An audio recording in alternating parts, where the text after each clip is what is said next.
A few moments later. Assalamualaikum warahmatullahi wabarakatuh. Waalaikumsalam warahmatullahi wabarakatuh. Ya, di sini kita akan membahas materi tentang ekonomi mikro. Ekonomi mikro adalah cabang dari ilmu ekonomi yang pelajari perilaku individu dan perusahaan dalam pengambilan keputusan terkait alokasi sumber daya yang terbatas. Di sini, siapa yang tahu apa saja aspek ekonomi? Saya Bu. Kamu. Aspek ekonomi mikro. 1. Teori harga. 2. Teori pasar. 3. Teori konsumsi. 4. Struktur pasar. Selanjutnya, siapa yang tahu apa saja aspek lingkup ekonomi mikro? Saya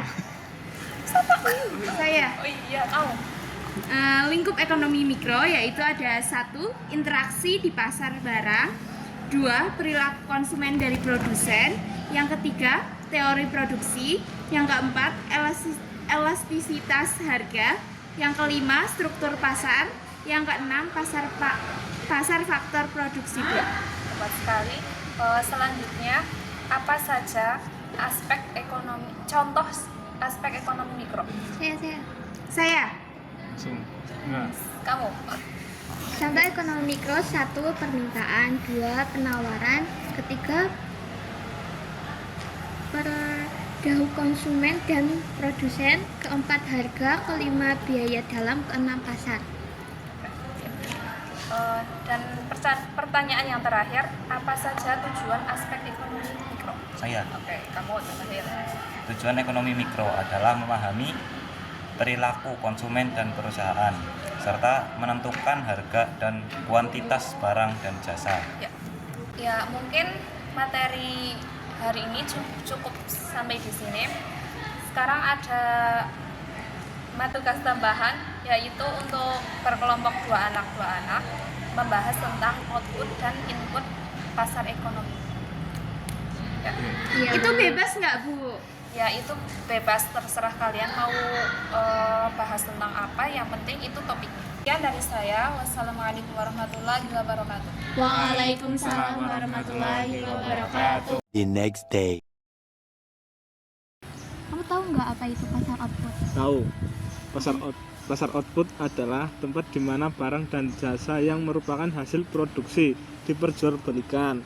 Contohnya pasar sayur, pasar ikan, pasar pakaian, atau pasar jasa konsultasi. Kalau perbedaan pasar output dan input itu apa?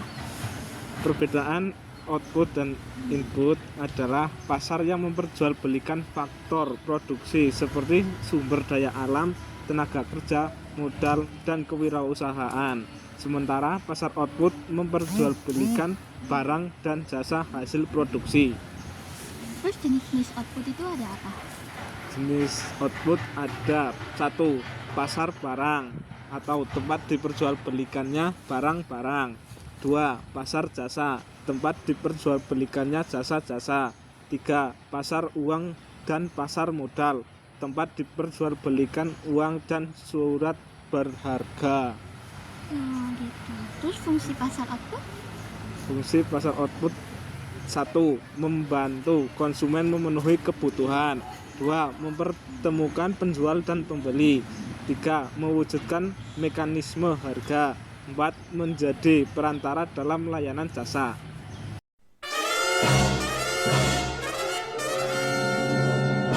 The next day.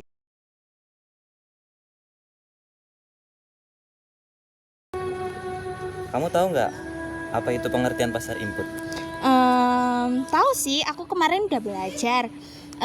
Pasar input itu juga dikenal sebagai pasar faktor produksi. Adalah pasar yang menyediakan faktor-faktor produksi seperti sumber daya alam, modal, tenaga kerja, dan kewirausahaan. Terus, kalau kamu tahu nggak tentang jenis-jenis faktor produksi? Tahu dong, saya juga udah pernah belajar. Yang pertama, jenis-jenis faktor produksi. Sumber daya alam, contohnya seperti tanah, air, mineral, dan sumber daya alam lainnya. Modal, uang, peralatan, bangunan, dan aset lainnya. Tenaga kerja. Tentang tenaga kerja manusia yang dibutuhkan untuk melakukan proses produksi. Terus yang terakhir, kewirausahaan, keahlian dan kemampuan untuk mengorganisir dan mengelola faktor-faktor produksi. Menurut kamu contoh-contohnya tuh apa sih? Setahu aku ya, contohnya tuh ada 3, yaitu pasar tenaga kerja, pasar modal, sama pasar sumber daya alam sih. Kalau ciri-cirinya kamu tahu nggak? Tahu, kalau ciri-cirinya tuh yang pertama memiliki wujud fisik, melainkan berupa kegiatan ekonomi. Yang kedua, permintaannya berasal dari produsen yang membutuhkan faktor produksi. Yang ketiga, penawaran berasal dari pemilik faktor produksi atau produsen yang menghasilkan faktor-faktor produksi. Berarti besok kita les harusnya kita udah lebih tahu sih. Harusnya seperti itulah, kan kita sudah belajar gitu. Harus bisa memahami lebih lanjut. Siap. Kita harus semangat terus ya untuk lesnya. Iya dong, harus. Biar kita kuliahnya cepet selesai. Betul sekali. Terus, ini kamu mau kemana? Pulang? Iya dong, udah sore soalnya. Ya udah, hati-hati ya. Aku duluan ya. Iya, silakan.